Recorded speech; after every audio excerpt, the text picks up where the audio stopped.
Rusia menuduh ISS tidak mampu mematuhi, saya kutip, kesepakatan dan pemahaman yang dicapai di Alaska. Understanding that we had in Alaska. There was no agreement in Alaska. Kesepakatan di Alaska, ada usulan di Alaska, tapi tidak ada kesepakatan. Jika ada kesepakatan, perang ini sudah berakhir. Ukraina menang dalam perang ini, demikian pernyataan dari Departemen Luar Negeri Amerika Serikat. Zelensky melakukan tugasnya dengan baik dan mempertahankan posisinya, tambah Donald Trump. Tidak ada kesepakatan di Anchorage antara Trump dan Putin, tegas Menteri Luar Negeri Amerika Serikat Marco Albert. Hanya dalam satu hari, Washington melakukan perubahan tajam dan menyatakan bahwa saat ini juga harus mendukung Ukraina dan memberikan tekanan maksimal kepada Rusia, karena saat inilah Ukraina telah menciptakan situasi yang menentukan di garis depan. Selain itu, Amerika Serikat menyoroti bahwa Ukraina memutuskan untuk mengalahkan Rusia bukan di garis depan, tetapi jauh di belakang garis musuh, dan hal ini sudah mulai membuahkan hasil. Bahkan, ternyata hal ini sesuai dengan tujuan tertentu. Doktrin militer Barat. Dalam situasi ini, Volodymyr Zelensky mengumumkan operasi besar-besaran di Crimea yang akan memaksa Vladimir Putin untuk memilih jalan damai. Dan ia memberi isyarat bahwa strategi tekanan maksimal terhadap Crimea ini telah disepakati pada KTT G7 di Prancis itu. Dan tiba-tiba, hari ini kita mengetahui bahwa bendera Ukraina telah dikibarkan di Tanjung Kinburn. Pasukan Rusia mulai menarik mundur tentaranya di seluruh Crimea. Pemadaman listrik terjadi. Pemadaman dan apa yang disebut sebagai otoritas Crimea menghentikan layanan kereta api ke Rusia. Pada saat yang sama, Rusia sedang melewati tahap penyangkalan terkait dukungan dari Donald Trump, mengikuti pernyataan Kepala Kementerian Luar Negeri Rusia, Sergei Lavrov. Hari ini, di Kremlin menyatakan bahwa Vladimir Putin, kutipannya, menolak untuk percaya bahwa Trump mendukung serangan Ukraina ke dalam wilayah Rusia. Pada saat yang sama, NATO dengan tegas menekankan bahwa, ya, Ukraina memang berhasil menciptakan jendela peluang dalam perang melawan Rusia, namun jendela ini tidak akan terbuka selamanya. Dan kesempatan ini harus dimanfaatkan secepat mungkin. Agar kesempatan itu tidak hilang, sekarang semua pihak, seluruh Barat, harus memberikan tekanan maksimal pada Moskwa. Sementara itu, untuk pertama kalinya, tentara Amerika Serikat menggunakan drone laut Ukraina Magura dalam latihan militer laut, yang sebelumnya pernah menyerang jembatan Crimea dan armada Laut Hitam Federasi Rusia. Nama saya Alexei Pici, dan mari kita bahas topik ini bersama-sama. Tapi sebelum kita mulai, saya minta Anda untuk berlangganan saluran ini, beri suka pada episode ini, dan tulis komentar apa saja di bawah video ini. Jangan lupa juga untuk berlangganan saluran Telegram saya, Pici News. Tautannya ada di deskripsi video ini. Di sana kami mempublikasikan berita terbaru secara langsung begitu kami menerimanya. Itu tadi pengantar, sekarang mari kita bahas semuanya dan menguraikan semua berita ini satu persatu. Karena semuanya tentu saja saling berhubungan. Jadi pemerintahan Presiden Amerika Donald Trump hanya dalam satu hari berhasil mengejutkan orang Rusia dan jujur saja juga orang Ukraina. Di sana akhirnya untuk pertama kalinya secara langsung dinyatakan bahwa tidak ada semangat Anchorage yang selama hampir setahun selalu dibicarakan oleh orang Rusia, itu tidak pernah ada. Dan sebenarnya tidak ada kesepakatan apapun antara Donald Trump dan Vladimir Putin di Alaska pada Agustus tahun lalu. Dan pengakuan publik seperti itu datang dari seluruh pemerintahan. Mereka mengatakan bahwa situasinya berubah drastis menguntungkan Ukraina. Dan jelas ada sesuatu yang terjadi di balik layar. Dan ada kesepakatan tersembunyi tertentu yang dicapai tepatnya pada KTT G7 di Evian seminggu yang lalu. Tapi mari kita bahas semuanya satu persatu. Jelas bahwa setelah KTT G7, posisi Trump dan timnya setidaknya di ranah publik terhadap Ukraina memang berubah. Dan ini tentu saja berkat tindakan pasukan pertahanan Ukraina yang secara masif menyerang jauh ke dalam wilayah Rusia dan saat ini sedang mengisolasi Crimea. Sebelumnya diketahui bahwa saat makan malam bersama Volodymyr Zelensky, Donald Trump mengatakan kepadanya bahwa dia sangat terkesan dan penuh antusiasme terhadap kampanye serangan Ukraina ke sasaran-sasaran di dalam wilayah Rusia. Oleh karena itu, Trump menyarankan Zelensky untuk bertindak lebih berani, karena Trump menghormati prinsip-prinsip perdamaian melalui kekuatan.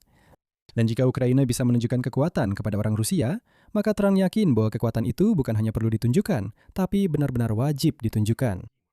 Dan itu baru permulaan. Saya yakin kalian semua sudah mendengarnya, tapi itu baru permulaan. Di Departemen Luar Negeri Amerika Serikat menyatakan bahwa mereka percaya Ukraina berada dalam posisi yang memungkinkan untuk berbicara tentang keunggulannya dalam perang melawan Rusia. Hal ini disampaikan oleh Wakil Menteri Luar Negeri AS Jeremy Levin. Menurutnya, Ukraina terus bekerja untuk menetapkan tahap baru perang dan saat ini berada pada posisi sebagai pemenang. Berikut kutipannya.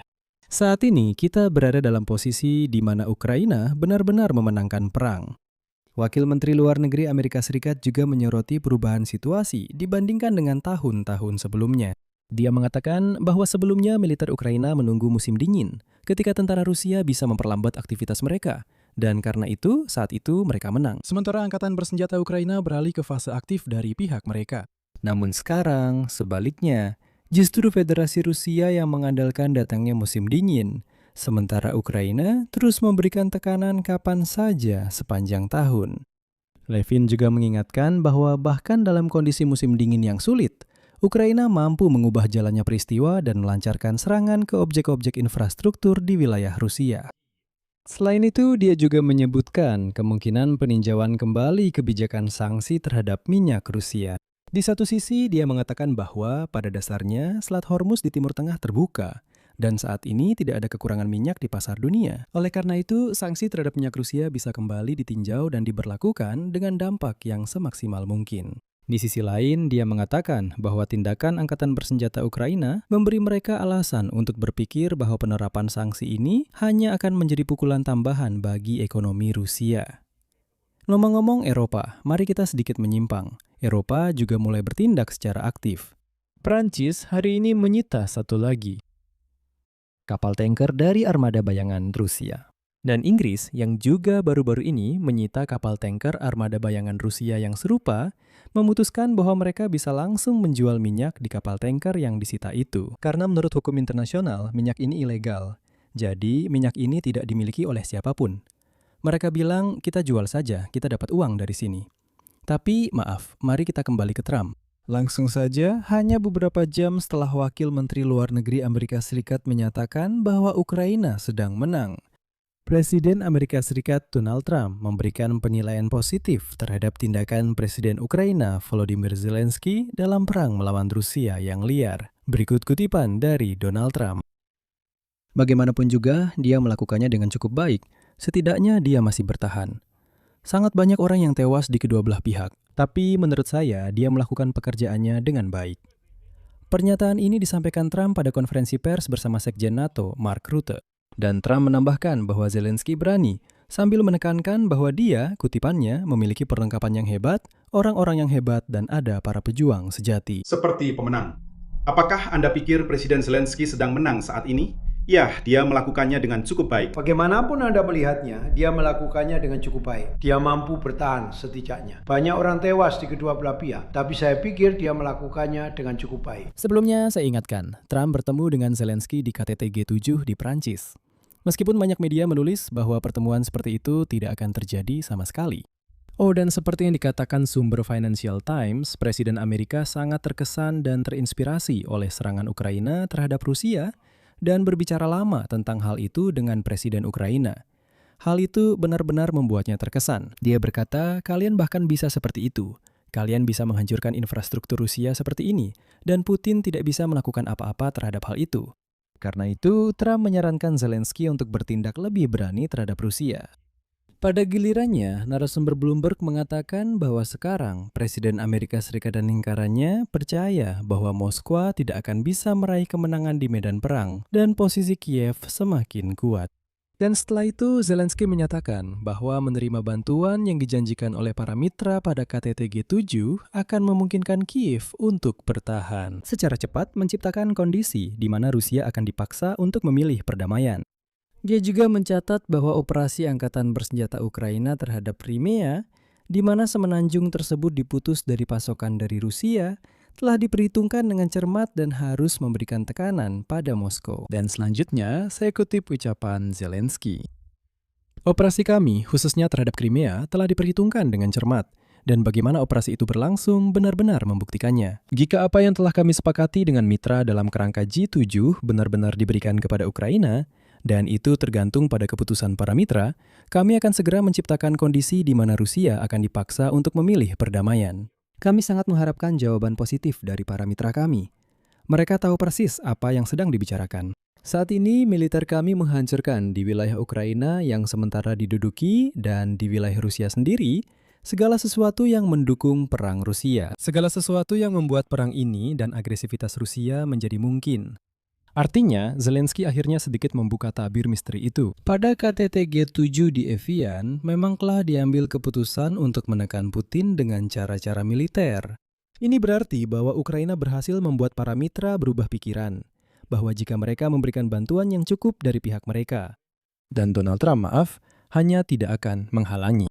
Maka Angkatan Bersenjata Ukraina sendiri akan menciptakan kondisi di mana Vladimir Putin yang bersenjata akan dipaksa untuk mencari perdamaian. Dan tampaknya Barat setuju dengan semua ini. Bahkan Trump memutuskan untuk tidak berdebat, malah berkata, "Dengar, urusan Zelensky berjalan sangat baik." Padahal, saya ingatkan, pada Februari 2025, Trump menyatakan bahwa Zelensky tidak punya kartu. Ukraina kalah, bagaimana mungkin bisa berperang melawan Rusia yang begitu besar dan kuat? Dia benar-benar tidak mengerti hal itu, tapi sekarang dia berkata, "Nah, dengar, luar biasa, tapi urusan Ukraina berjalan dengan baik." Vladimir Putin pada gilirannya memutuskan untuk menggambarkan keberhasilan Ukraina yang semakin meningkat dalam menyerang fasilitas energi Rusia sebagai tanda kelemahan Kiev. Dan orang-orang Rusia yang kurang cerdas benar-benar mempercayai hal itu. Mereka berkata, "Nah, dengar, situasi Ukraina di garis depan buruk, jadi mereka memutuskan untuk meneror wilayah belakang." Namun di sini, untuk memahami apa yang sedang terjadi, seseorang harus memiliki sedikit lebih banyak akal daripada rata-rata orang Rusia. Menurut Vladimir Putin, seiring situasi di garis depan memburuk dengan cepat, pasukan Ukraina mulai menyerang infrastruktur sipil dengan lebih keras. Sementara itu, Putin entah kenapa menuntut Kementerian Pertahanan Rusia dan pemerintah untuk meniadakan dampak serangan Ukraina. Namun intinya adalah, untuk pertama kalinya selama perang ini, Ukraina mendapat kebebasan penuh dari para mitra untuk bertindak terhadap Rusia. Perhatikan hal ini baik-baik. Perlu saya catat, akhir-akhir ini pasukan Ukraina secara signifikan meningkatkan jumlah serangan terhadap infrastruktur militer dan energi di Crimea yang diduduki. Pada malam tanggal 21 Juni, drone menyerang depot minyak di Kerch dan pelabuhan Kafkas.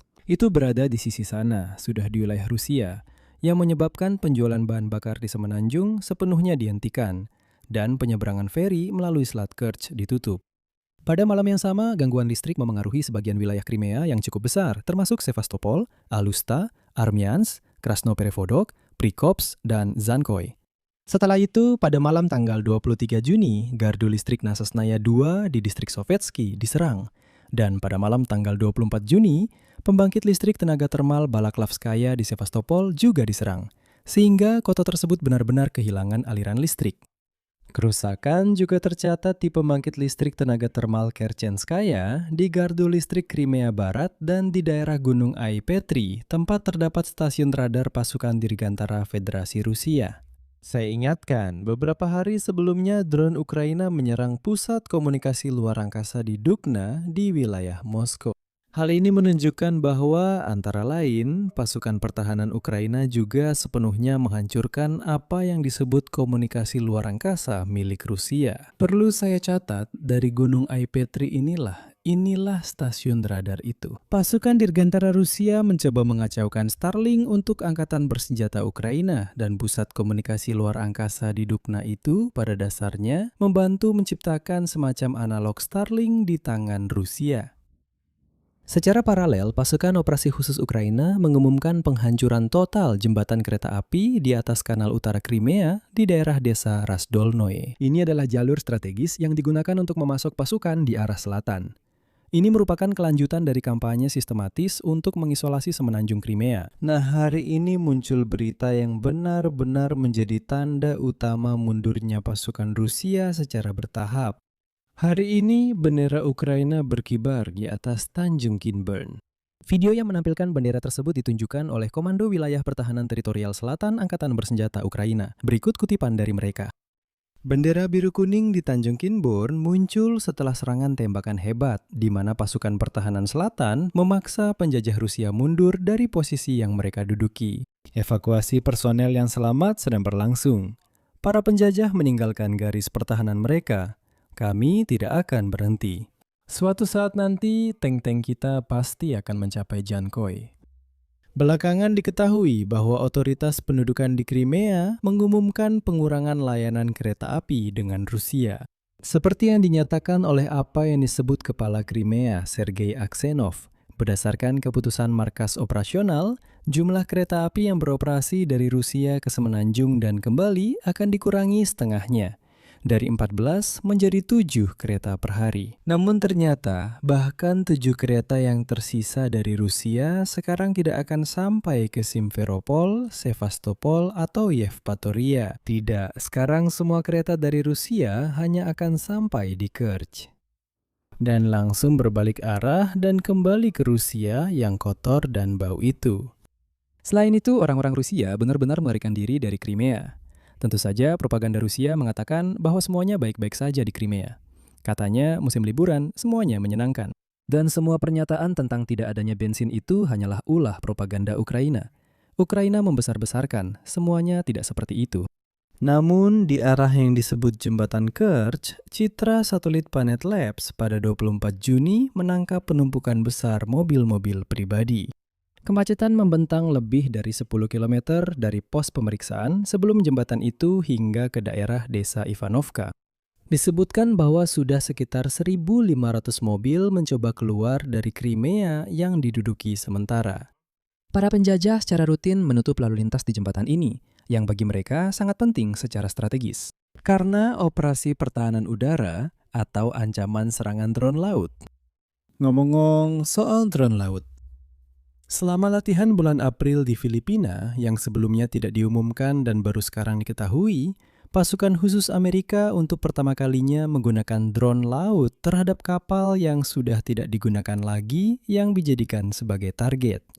Ini menjadi uji coba pertama kapal permukaan tanpa awak di kawasan Indo-Pasifik. Kapal tanpa awak kelas Magura yang dikembangkan di Ukraina dan telah digunakan dengan efek mematikan terhadap armada Laut Hitam Federasi Rusia. Ya, drone laut Magura buatan Ukraina sekarang digunakan oleh militer Amerika. Perangkat Magura telah menenggelamkan sekitar 10 kapal perang Rusia dari armada Laut Hitam Federasi Rusia. Lebih dari itu, mereka menjadi drone laut pertama yang berhasil menghantam target udara.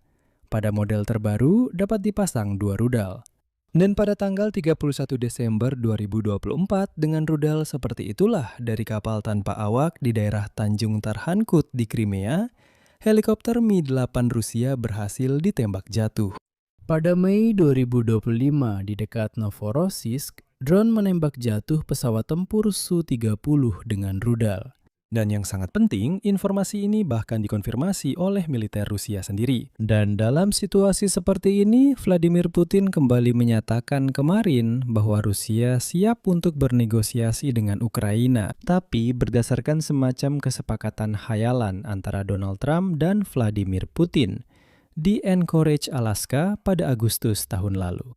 Seperti yang Anda tahu, Kremlin hampir setahun meyakinkan semua orang bahwa seolah-olah Donald Trump telah mencapai kesepakatan dengan Putin tentang sesuatu, tanpa sepengetahuan Ukraina, bahwa ada semacam narasi Anchorage, bahwa ada beberapa perjanjian rahasia antara Amerika Serikat dan Rusia mengenai Ukraina, dan hanya Eropa yang menghalangi, artinya, untuk mencapai hasil dari semacam perjanjian rahasia itu. Hampir setahun orang Rusia tentu saja tidak mengungkapkan hakikat dari perjanjian khayalan ini. Dan hari ini pemerintahan Donald Trump akhirnya menunjukkan perubahan arah ke Ukraina. Tidak ada yang namanya narasi Anchorage. Menteri Luar Negeri AS Marco Rubio untuk pertama kalinya secara terbuka menyatakan bahwa selama KTT di Alaska pada Agustus tahun lalu, tidak ada kesepakatan yang dicapai antara Amerika dan Rusia terkait Ukraina. Seperti yang dikatakan Marco Rubio dalam pertemuan antara Presiden Amerika Serikat Donald Trump dan Presiden Rusia Vladimir Putin di Anchorage, hanya dibahas usulan untuk mengakhiri perang, tetapi tidak ada kesepakatan yang dicapai. Selanjutnya kutipan dari Marco Rubio. Di Alaska tidak ada kesepakatan apapun. Di Alaska pernah ada tawaran untuk mengakhiri perang, tapi itu tidak pernah menjadi sebuah kesepakatan. Rusia menuduh AS gagal memenuhi apa yang disebut sebagai kesepakatan yang kami buat di Alaska. Tidak ada. Kesepakatan di Alaska. Ada usulan di Alaska, tapi tidak ada kesepakatan di Alaska. Jika memang ada kesepakatan, kita pasti sudah mengakhiri perang.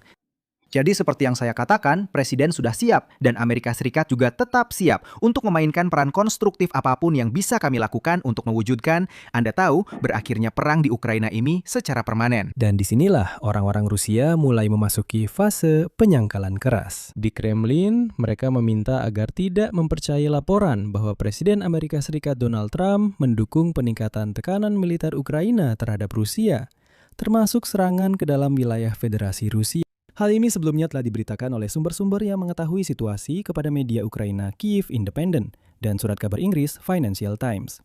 Dan hari ini, juru bicara Vladimir Putin, Dmitry Peskov, menyatakan, kutipan, media Ukraina tidak bisa dipercaya. Itu yang pertama. Kedua, baru-baru ini kita juga mendengar pernyataan Tuan Trump bahwa setelah urusan mereka dengan konflik di sekitar Iran selesai, dia akan kembali berupaya untuk menyelesaikan masalah Ukraina. Di Moskow, mereka mengharapkan kelanjutan dialog terkait itu dengan Washington. Dan Anda tahu, di sini Peskov benar. Donald Trump setelah perang dengan Iran memang benar-benar kembali ke topik mengakhiri perang Rusia melawan Ukraina. Tapi tidak seperti yang diinginkan orang Rusia. Dan di Moskow, seperti yang dikatakan Peskov, mereka menantikan kelanjutan dialog dengan Washington, berharap bahwa Stephen Witkoff, Jared Kushner akan kembali bertemu dengan Kirill Dmitriev, utusan Putin. Mereka akan kembali mencoba memaksakan sikap mereka soal Ukraina. Trump juga akan kembali menyatakan bahwa tekanan harus diberikan kepada Kiev, bukan Moskow. Tapi tidak semudah itu. Posisi Washington memang mulai berubah, dan di sini banyak hal akan bergantung pada bagaimana Eropa bersikap selanjutnya. Namun di Moskow, mereka tidak bisa menerima kenyataan ini. Dan di Kremlin, mereka benar-benar tidak bisa percaya bahwa Trump benar-benar bisa saja tidak meladeni ego Vladimir Putin yang tidak sehat. Di Kremlin, mereka masih berharap bisa membujuk Donald Trump agar dia menekan Kiev untuk menghentikan serangan Ukraina ke dalam wilayah Rusia. Namun Ukraina tidak berniat menghentikan serangan jarak jauhnya karena itu sudah menjadi strategi. Itu bahkan bukan taktik lagi. Wall Street Journal hari ini menulis bahwa di Rusia mereka mengklaim bahwa para penjajah maju secara masif di garis depan dan Ukraina tidak mampu menang dalam perang yang menguras tenaga. Namun tindakan terbaru dari pasukan pertahanan Ukraina membuat pernyataan tersebut sangat diragukan. Karena drone jarak menengah telah menjadi inti dari strategi militer baru mereka. Menurut para analis dari media tersebut, saat ini tujuan utama Kiev adalah menghancurkan Federasi Rusia dari belakang, bukan di garis depan. Dalam doktrin militer Barat, hal ini bahkan memiliki nama sendiri, yaitu interdiksi udara. Jadi, inti dari doktrin ini adalah menghancurkan, mengganggu, mengalihkan, dan menunda fungsi-fungsi pendukung yang menopang garis depan Rusia.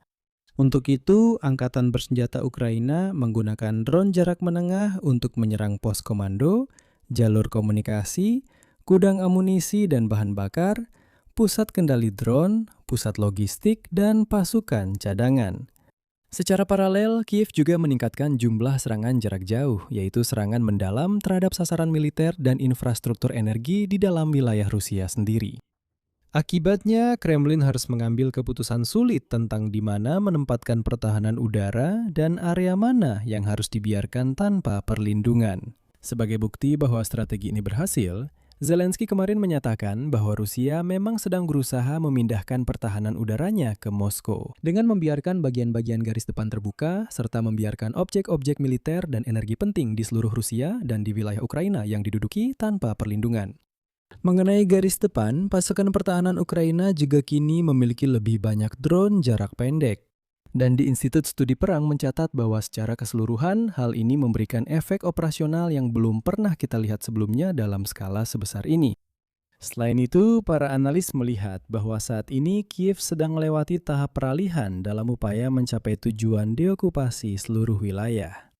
Tahap peralihan ini disebut dengan sangat sederhana, Ini adalah demilitarisasi. Semenanjung Crimea yang dianeksasi, yang selama ini digunakan oleh Federasi Rusia untuk serangan udara ke Ukraina, pelatihan militer, dan memasok kelompok-kelompok mereka di selatan di wilayah daratan Ukraina. Untuk mewujudkan rencana ini, militer baru-baru ini melakukan serangkaian serangan terhadap jalur logistik menuju Crimea, serta infrastruktur energi dan sistem pertahanan udara di sekitar Selat Kerch. Terkait armada Laut Hitam, Angkatan Bersenjata Ukraina sebelumnya telah memaksa Rusia menarik kapal-kapal mereka dari Crimea. Dan di akhir, saya akan mengutip pernyataan dari Wall Street Journal yang menjelaskan mengapa tim Trump tiba-tiba berbalik mendukung Ukraina. Kutipan, sekarang Ukraina memiliki keunggulan dan inisiatif atas Rusia dalam hal serangan jarak menengah. Hal ini meningkatkan biaya dan risiko bagi Kremlin, sekaligus melemahkan posisi tawar Rusia dalam negosiasi. Di sini saya akan berhenti sejenak teman-teman. Bagaimana pendapat kalian? Apa kesimpulan kalian? Tulis komentar kalian di bawah episode ini dan jangan lupa untuk bergabung dengan komunitas tertutup saya di platform Patreon, di mana kalian bisa mendukung channel YouTube ini secara finansial. Dan di sana juga ada komunitas tertutup, di mana kita bisa mendiskusikan berbagai topik yang tidak dibahas di YouTube, di mana saya menjawab pertanyaan pribadi kalian, dan kita bisa berdiskusi tentang berbagai hal. Selain itu, di sana juga direncanakan akan ada streaming tertutup, di mana kita bisa berinteraksi dalam format tanya jawab. Jadi, silahkan klik tautan di deskripsi video ini dan berlangganan di Patreon. Jika kalian ingin mendukung channel ini sekali saja, itu juga bisa dilakukan. Semua tautan dan detailnya juga ada di deskripsi video. Jangan lupa subscribe channel ini, tulis komentar kalian, dan jangan lupa like. Itu saja dari saya, jaga diri kalian, sampai jumpa.